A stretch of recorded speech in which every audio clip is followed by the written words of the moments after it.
চোর ডাকাত হয়ে একদিনের জন্য শাস্তি ভোগ করতে চায় না। তার বড় ছেলে রাফিক বিন সাইদির জানাজা পূর্ব সংক্ষিপ্ত বক্তব্যে কথা বলেন তিনি। এ সময় এক হৃদয় বিদারক পরিস্থিতির সৃষ্টি হয়। পরে তিনি নিজেই জানাজা নামাজের ইমামতি করেন। নামাজে 18 দলীয় জোটের নেতৃবৃন্দ এবং দেশের শীর্ষ ওলামায়ে কেরামগণ উপস্থিত ছিলেন।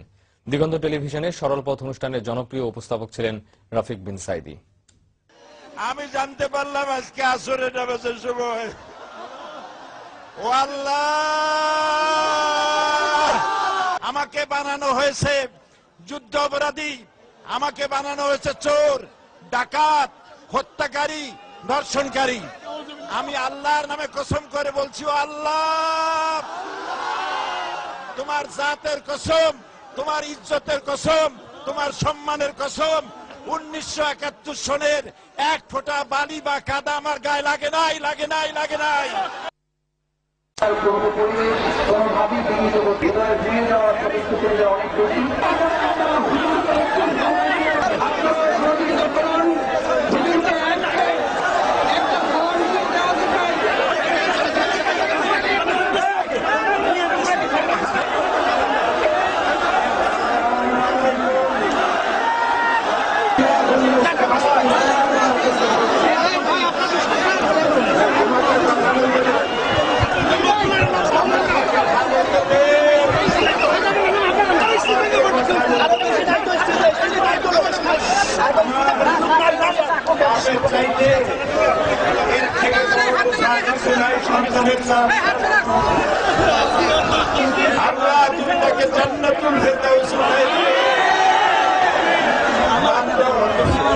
মাত্র কয়েক মাস আগে আমার মায়ের জানাজা পড়ায় গেল, আমাকে একটু সময় দিল না। আমি যে আমার মহিলাদেরকে, আমার মা মারা গেলেন, আমার ভাইকে সান্ত্বনা দেব, আমাকে সময় দেওয়া হলো। আমার পরিচয় টুকরা বুলবুল রফিক বিন সাইদি গতকাল চলে গেছে।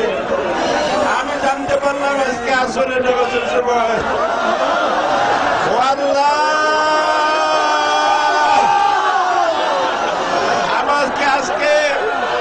আমাকে কথা বলতে দিন, আমাকে কথা বলতে দিন।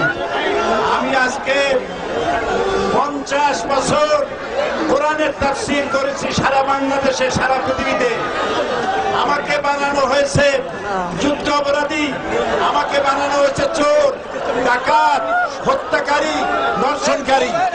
আমি আল্লাহর নামে কসম করে বলছি, আল্লাহ, তোমার জাতের কসম, তোমার ইজ্জতের কসম, তোমার সম্মানের কসম, 1971 সনের এক ফোঁটা বালি বা কাদা আমার গায়ে লাগে নাই, লাগে নাই, লাগে নাই। আমার শুধু কাজ ছিল কোরআনের প্রচার করা। নাস্তিকবাদীরা সহ্য করতে পারে নাই, জালিমরা বরদাস্ত করতে পারে নাই, যার জন্য আমাকে বন্দী করে রেখেছে। আমি শাহাদাতের তামান্না করি, আমি শহীদ হতে চাই।